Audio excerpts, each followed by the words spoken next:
45-14 is the final. Michigan dominates its rival Notre Dame tonight, Sam, in impressive fashion. I mean, you got to tip your hat to Michigan in all three phases of the game: offense, defense, and special teams. Just a total dominant performance.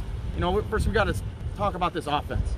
You knew with the rain that both teams were going to come out rushing the ball. Michigan just came out and just pounded it down Notre Dame's throat. They just 303 yards rushing. You got great performances from Hassan Haskins and Zach Charbonnet. Even True Wilson had some nice runs in there. You just got to be impressed with how this offense played today. Yeah, look, if you told me either of these teams would score 40 points, I would have told you no way.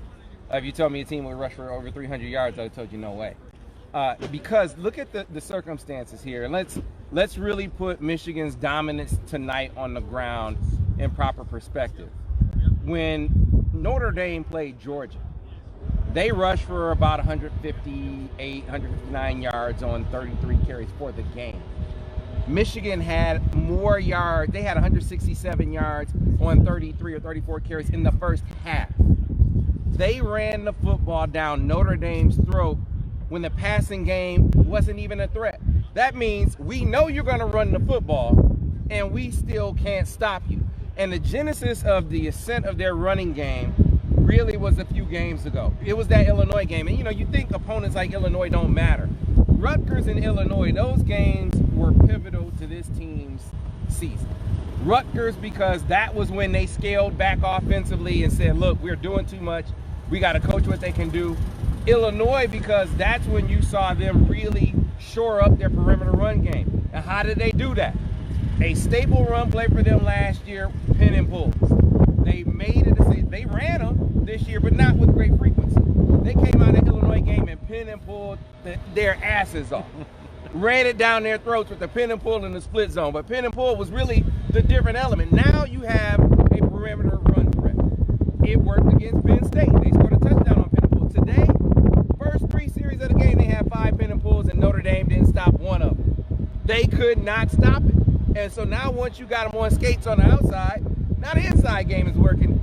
They hit them with a trap inside. They had inside out. They couldn't stop them. And to do that, when they know you're not going to throw the football, that's pure dominance. The other piece, Josh, and you can speak to this, the other thing that emerged in the Illinois game, Hassan Haskins. Yes. Now, for much of the season, you know, a lot of criticism of the offensive line. There were times where the offensive line had everything blocked up, and it's your back and a defensive back one-on-one. And every coach in the country will tell you, you know, you set up run plays for that situation. Give me my back one-on-one with a guy. Who's better? And for the majority of the season, Michigan's guys, their running backs weren't winning. They weren't winning those one-on-one matchups until Illinois. Yeah. I mean, and Hassan Haskins does not go down on the first defender. It's uncanny.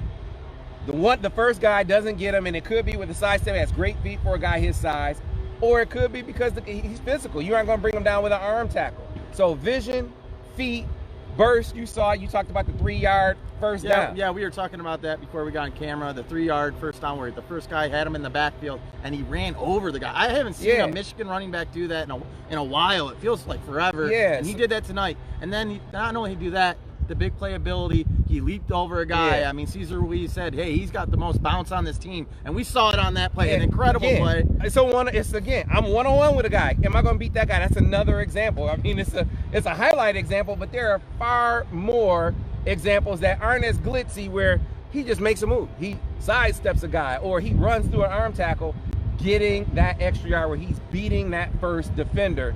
And that's the difference. And he's not the only one doing it now. But again, the percentage of success with the running backs winning those one-on-one battles increased dramatically with Hassan Haskins' emergence in the running game for this team. And he was a big component in the success tonight. Credit to that offensive line. Credit to the both running backs, especially Hassan Haskins. It was an utterly dominant performance. And even the harshest critic has to look at what they did tonight against a good defense.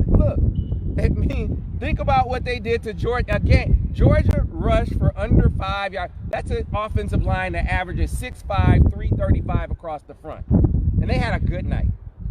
Michigan had what Georgia did in a game in one half tonight without a passing attack. Come on, 303 yards Come on, speaks man. for itself. Come I'd on, have to say it was a lot of that carryover from Penn State, where you saw Michigan's offensive line dominate the line of scrimmage in that second half against the Nittany Lions. That carried over to this week. It's very impressive. We can speak about the offense all night, but we got to talk about this defense. Don Brown had this team ready to play. You mentioned it in the pregame that you said, hey, they're going to come and bring pressure on Ian Book, and Ian Book had no time tonight. I mean, they had a couple breakdown plays, but for the most part, Ian Book was throwing off his back foot and throwing to the sidelines, and he just wanted to get off the field. Hey, look, let me be clear. I didn't see this type of running success coming. I didn't think that, Michigan could score 45 points, and I didn't think Michigan was going to blow them out.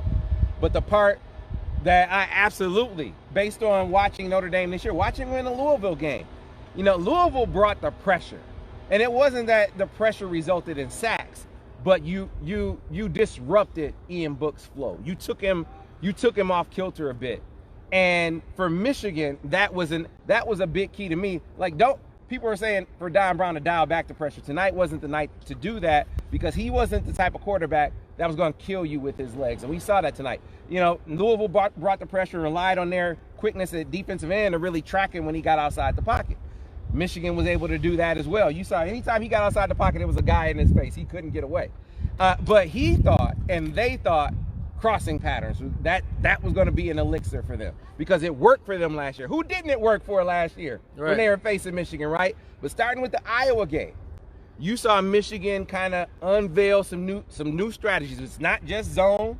It's not just man-to-man. It's some different schemes that they have going on, and they're too elaborate to get into here on tape. But every time they tried a crosser, it got snuffed out.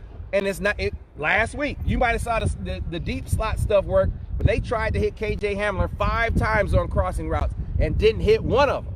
So they have snuffed out crossing patterns. And for that to not be in the arsenal tonight for Notre Dame was a huge key, because if Ian Book couldn't put this team on his back, they had no shot. I didn't know that going in. I thought they were going to be able to do something on the ground, but the defensive line, way too dominant, knocked them back down after down. So the onus was on Ian Book to make plays, and he just couldn't do it tonight. Well, Michigan simply made plays all across the board tonight. Moving forward, obviously Maryland next week, and then you see on the scoreboard behind us, I don't know if you can see it on the camera, Michigan plays host to rival Michigan State. There's going to be a lot of anticipation for that game. Got to take care of the Terrapins first, but hey, this season's all about beating its rivals now. So here's the thing that I think is key.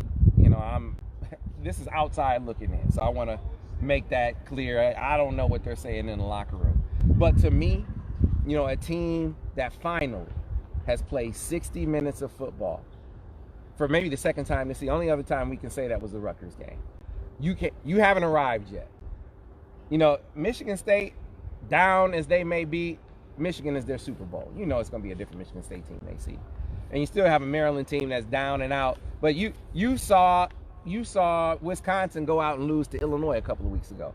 My point is that if you make enough mistakes, any of these teams that Michigan sees down the stretch here can beat them. They're only a game and a half removed from not making a ton of mistakes in the game. So this is great progress. That's just a cautionary tale. I think as you look, we were looking for signs of growth for this team. And as I said at the start of this video, even the harshest critic now, when they look at this team, has to say, you know what? They're better. We hoped they were better coming off of Penn State. You come out, you dominate a Notre Dame team that showed themselves to be not a great team, but a good team. Showed themselves to be a pretty good, decent run defense against good teams. And you go out and you ram it down their throats without the threat of a passing attack. That's progress. We saw it tonight. Now Michigan needs to keep it going. Well, we'll see if they can keep it going next week at Maryland, and look for our coverage and more on the MichiganInsider.com.